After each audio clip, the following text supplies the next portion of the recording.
we're going to finish off as best we can yesterday's question that came into the BloodHound workshop from yesterday. And so yesterday we generated a bunch of signals in BloodHound at these various timestamps. Here we generate a bunch of signals, based on kind of a daily bar criteria.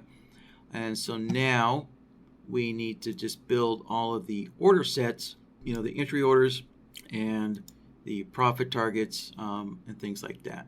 All right, so here, let's see here. Yeah, that's our first order there. Yeah, so this is going to require at least 2 Blackbirds running, right? Because there's really, 2 different types of trades going on here. So within this question, right?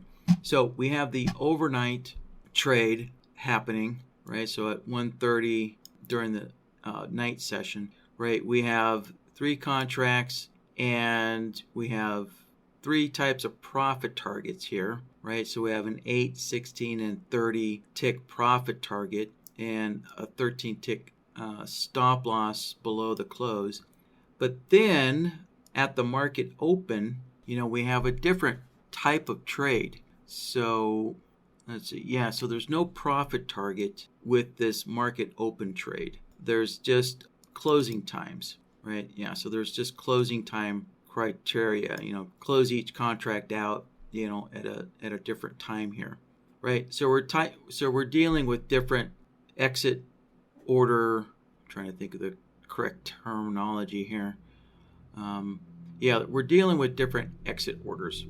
So we have the entry order, an entry order at 1:30, and then the exit orders for this long position, right, is we have some 13 tick stop losses and various profit targets, right? And then we have the entry order here, another 3 entry orders, but the exit orders are different because there's no profit targets, right? So we're dealing with different order sets. So this is going to require 2 separate Blackbirds to do that. Yeah, I think I have it figured out in my head now. So let's take the Blackbird that we have and let me clear out the previous question. There, clear that out. All right. So let's implement our BloodHound signals from yesterday. So let's add a BloodHound signal. And so with, let me back up here. Right, so to add in your BloodHound file, right, use the little 3-dot button there, the ellipses button there, the 3 dots. So there you go, and that'll open up the BloodHound interface. And then we can go to File, and there is yesterday's workshop file right there. All right, and we click OK. And next, let's select our entry signal. And let's see, which one is that? All right, so let's do the 1:30 in the morning entry signal first, right? So there we go. We have that selected. And then we also have exit signals here as well. So we have the 5:30 a.m. exit signal as well. So we'll set those 2 up right there. So there we go. So I guess a simple way of thinking about this is that part 1 right here requires its own Blackbird, and then part 2, because the order sets are so different, part 2 will be implemented into a separate Blackbird. There. All right, so we're just going to open a position. So we'll use let's see, with the stop. Yeah. So we'll just open a position using a market. And all right, so we have one contract that has an 8-tick profit target. So let's set up our 8-tick profit target. And I'll just use the 10-tick from the quick list here. and then we'll go in and adjust that. So we just go into the initial placement, knock this down to 8 ticks. There we go. So 8 ticks right there. There. All right, our stop loss is 13 ticks below the close. All right, below the close. So, all right, so let's just use the 10 tick one there from the quick list. And then we'll go into the initial placement and adjust that to 13. And let's see, so for the price, so it's not going to be 13 ticks from the entry price, right? It says below the close of the bar. So we're going to change the entry price to the close of the bar. Right, there we go. So we're taking the closing price of the bar and subtracting 13 ticks there. Let's see. Oh, all right. Tam actually wants to make an adjustment here. Okay, so it's going to be from the entry. All right, let's put that back.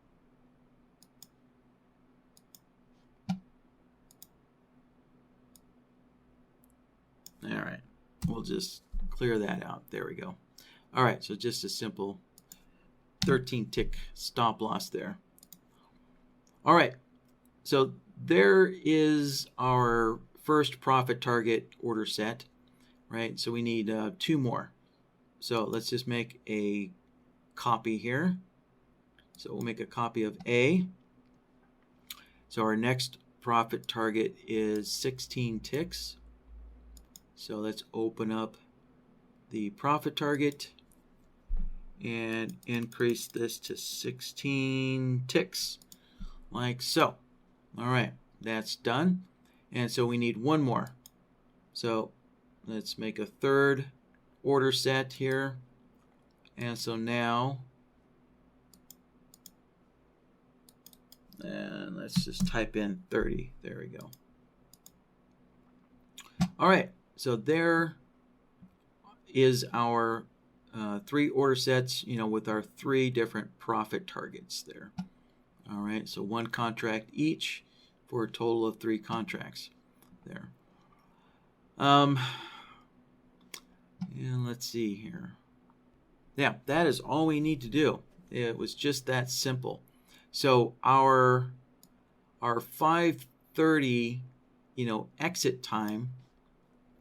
Remember, that's actually implemented into the BloodHound exit signal, right? So we're using this exit signal to flatten out the position.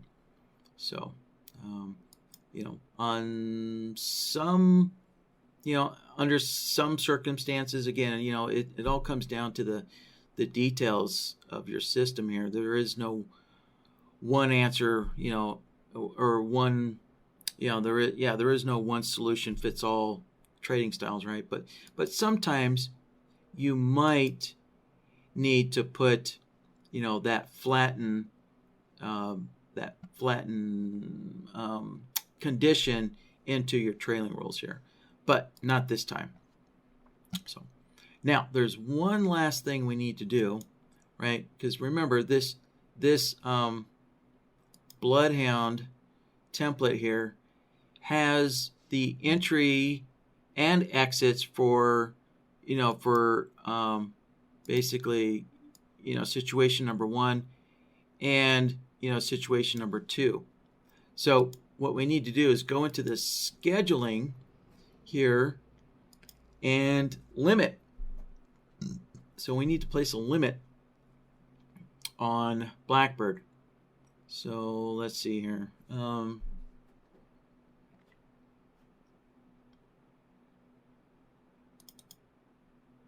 Yeah, so what I'm going to do is I'm just going to create, a block of time here from, let me open this up.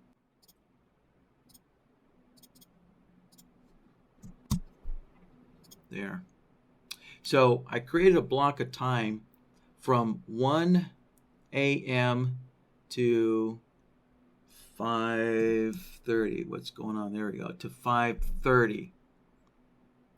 And click OK. There we go. Right.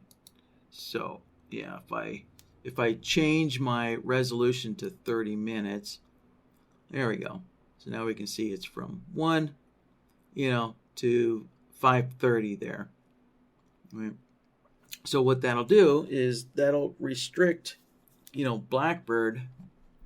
Well, actually, let's see. Do we even need to do that?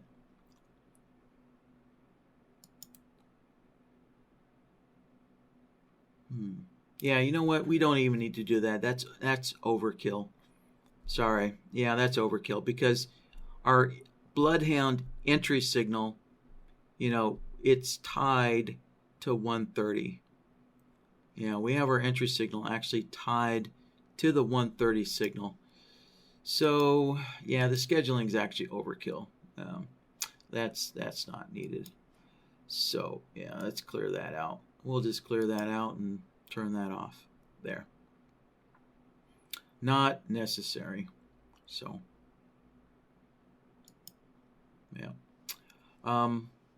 yeah, so that's it right there. So let's see here. We'll save this one out as well.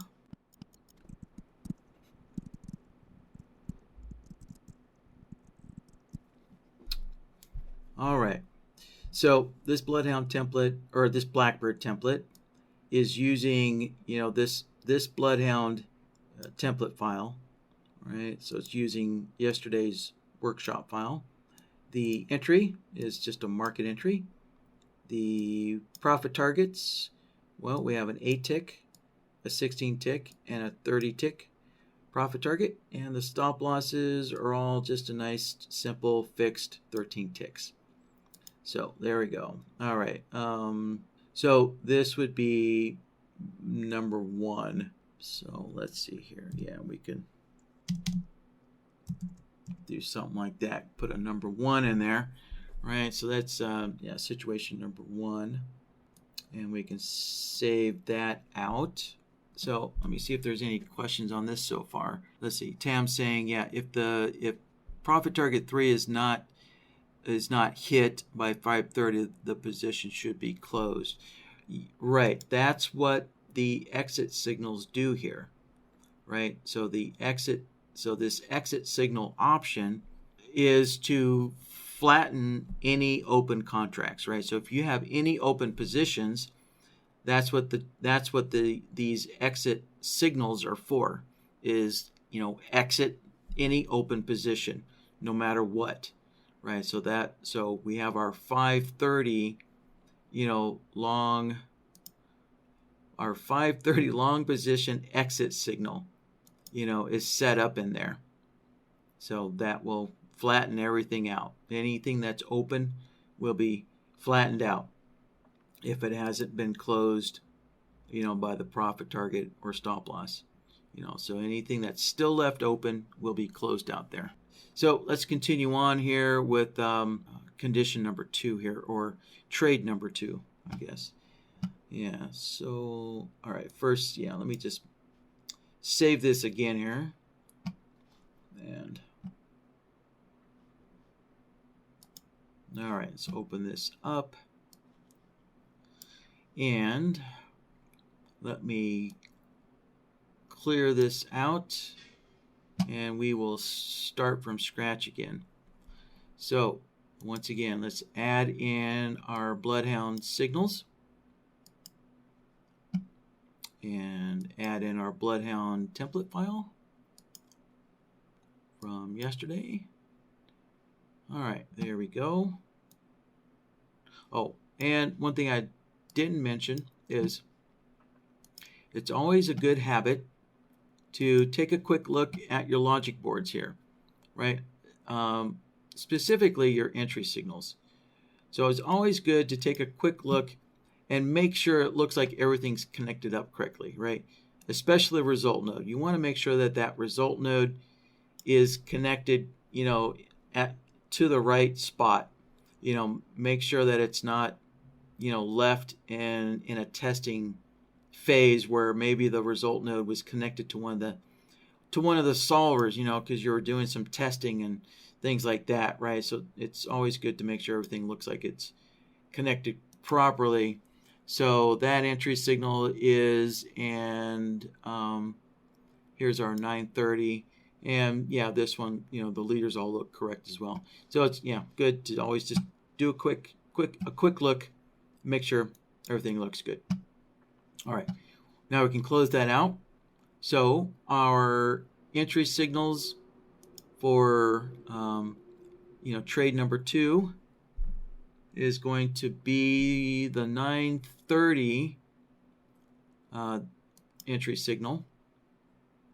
So what I'm going to do, just as a backup, is I am going to actually use an exit signal this time, and we can see that our third contract here, which actually we're going to just cut this down to 2 because we don't have this overnight range indicator here, so we can't actually implement contract number 2 since we're missing this kind of custom indicator here that gives us the overnight range. So we're just gonna be left with our first, and this will be our second contract here. But the point being is, right, we have a 11:30 exit time, right? So the longest that this trade is going to last is 2 hours, right? So just as a fail-safe here, we can select an entry signal, or I'm sorry, exit signal, and pick our 11:30 exit signal there. So that'll, that's just an extra, extra backup there, just to make sure that everything's closed out by 11:30. So, all right, so let's create our order sets again. So let's see, so there's no profit targets mentioned. So we're just going to focus on the stop losses here.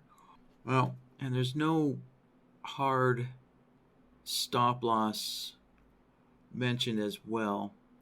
So, let's see how to do this. Well, yeah, so Tam's saying use 13. Well, we don't actually have to use 13. What we could do, is, since you really, it seems like you really don't want to use a hard stop loss during the RTH. So instead, we'll use a profit target. And what we can do is we'll set our profit target like, way out there. Let's set it to 100 ticks, right? So, obviously if you take a 100 tick profit, right? Woohoo!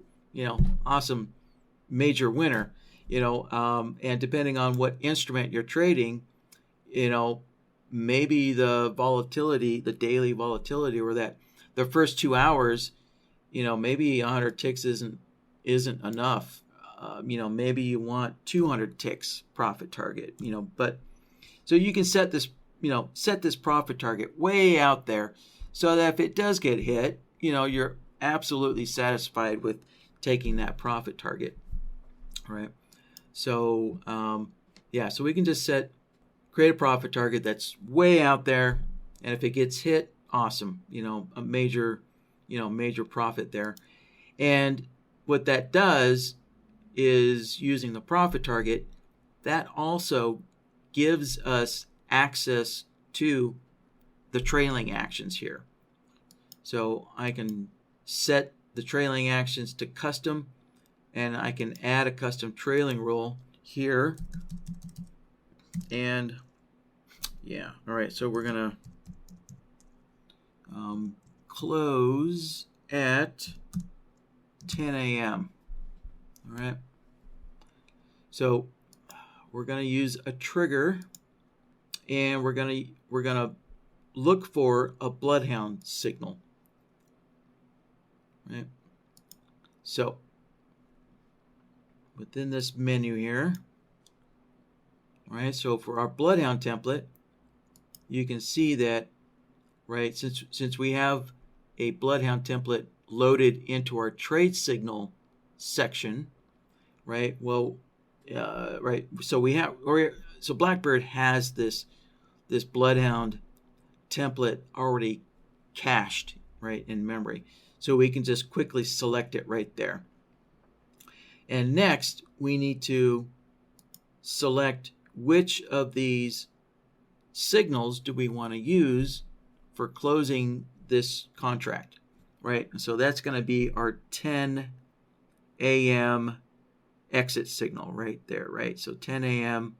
exit signal. And let's see, yeah, this is a signal in the opposite direction. Yeah. So when we get this BloodHound signal here from the 10 a.m. exit signal, so when that occurs, our action will be, let's see, what should we do? So we're moving a profit target here. So let me first note that we don't want to use the flattened position as we did with the previous question, right? The previous topic used the flattened position. And pay attention to the wording. It says position, not contract, right? So this flattens the entire position, not just this individual contract, not this order set. So, right, this will flatten everything, the entire position. So we are actually going to move our profit target. So we're going to use the move action here to move our profit target, and we can move it to the last price. And let's see, these are always going to be short trades. Yeah, so at 10, we don't really know if the market's going to be moving up or moving down. Yeah, so I guess since we're kind of betting on the market's moving down, then let's place this profit target at the last price minus a couple of ticks. Yeah, we'll just say minus 5 ticks or so. Maybe that's too much. I don't know, minus 3 ticks. Maybe that's good enough. Right? So 3 ticks below wherever the market is at, right? The last traded price there, like that. So, yeah, and that should do it. Let's see. Actually, let's do this. Yeah, I'm going to set my offset to 0, and I'm going to turn the repeat on. So we're going to repeat this indefinitely, and we're going to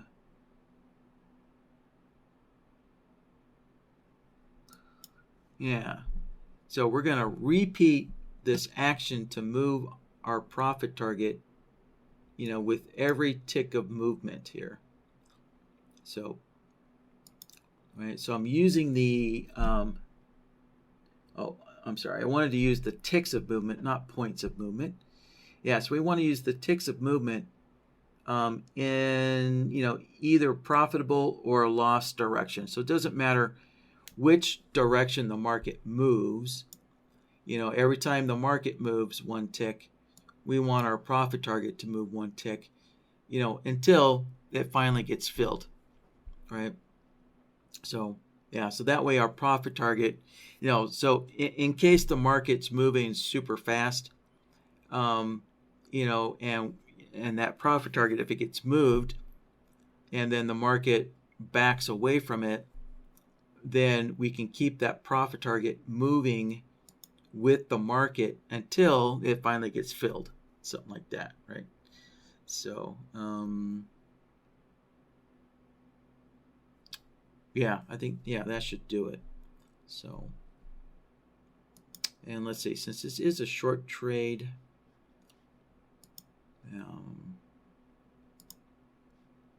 yeah, maybe doing a positive 2 ticks.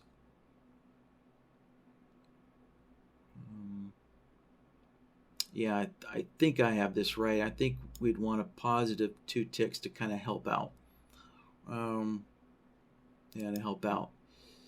So hopefully that should fill that profit target.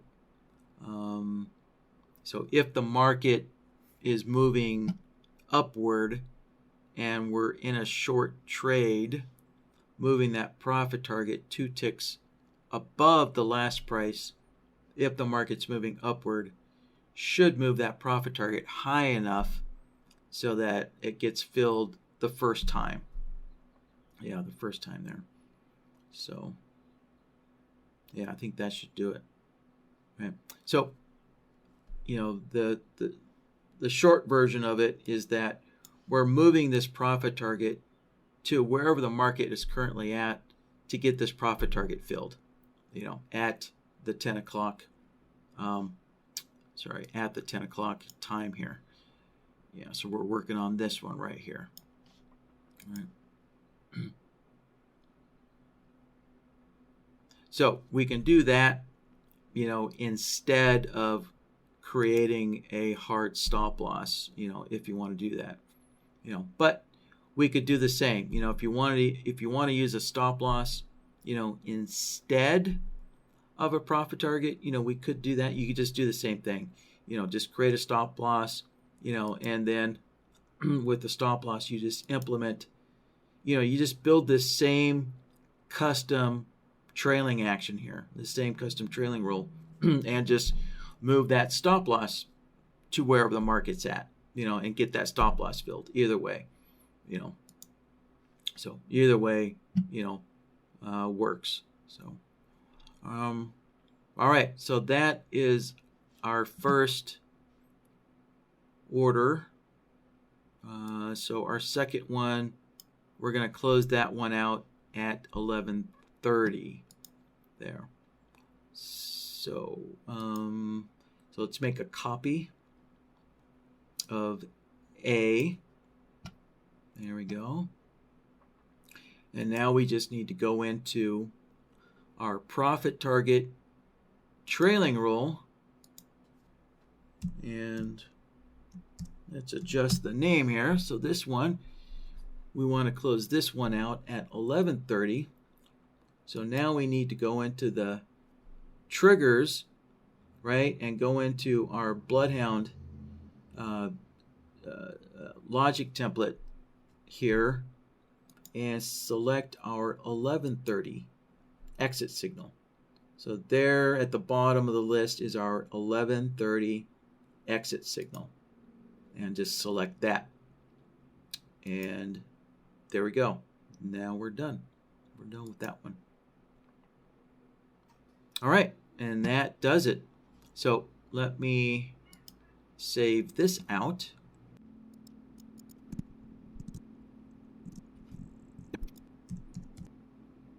There. All right, save that out. All right, so let me get to one of Tam's questions here. Tam is saying, instead of 2 Blackbirds running, could I split the 2 conditions into 2 separate files to be run separately? Into 2 separate files to be run separately. So, Tam, what are you splitting into 2 separate files? If you could be very distinct and not leave things like that kind of subjective.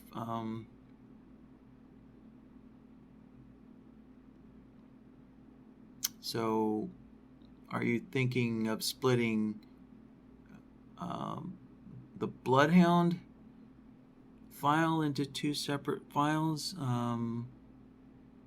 She said I answered that. Okay. All right. Okay, good. So yeah, just to give you a hard answer, there's no way to implement 2 different order sets, right? You can see that this order set looks far different than than trade number one's order set, right? So you can't have two distinct types of order sets within BlackBird, right? It's basically like, think of it this way. Here's another way to kind of understand this, which is, if you've ever used NinjaTrader's ATM, right? You can't combine two ATMs into one, and then have NinjaTrader somehow magically know, which ATM settings you want to use, because you combine them both into one, right? No, you can't do that, right? So if you have different profit targets and stop loss settings, you have to have a separate ATM for each of those different, profit targets and stop loss settings that you want. So it's the same thing with BlackBird. Every time, whenever you have different profit targets and stop losses for your entry signals, right? Well, then you need a separate BlackBird to trade the different order sets. So, yeah. So maybe kind of looking at it from the perspective of, ATMs, maybe that kind of makes more sense why it needs two BlackBirds. So, yeah, let's turn that off there. All right. And so let's see, we got that. This.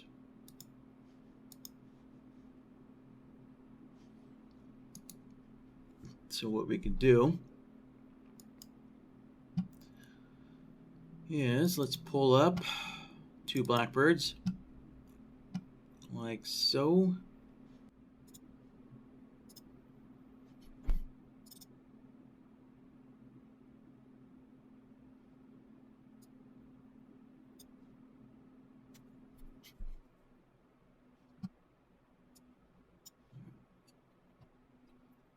Things definitely get a little messy when you have multiple BlackBirds on the same chart, but it does work out. Let's see. One of these BlackBirds is still missing. It doesn't have the BloodHound template loaded into it, so I do need to. I should have reloaded my chart previously, so let me reload my chart now.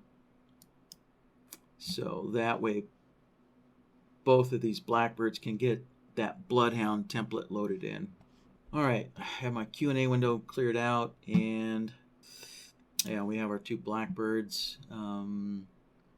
If I wanted to, I could set up the different entry signals on here like so.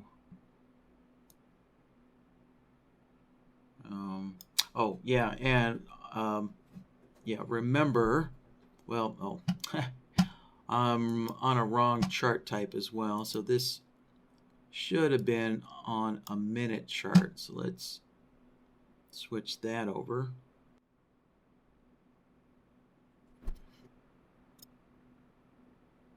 There we go.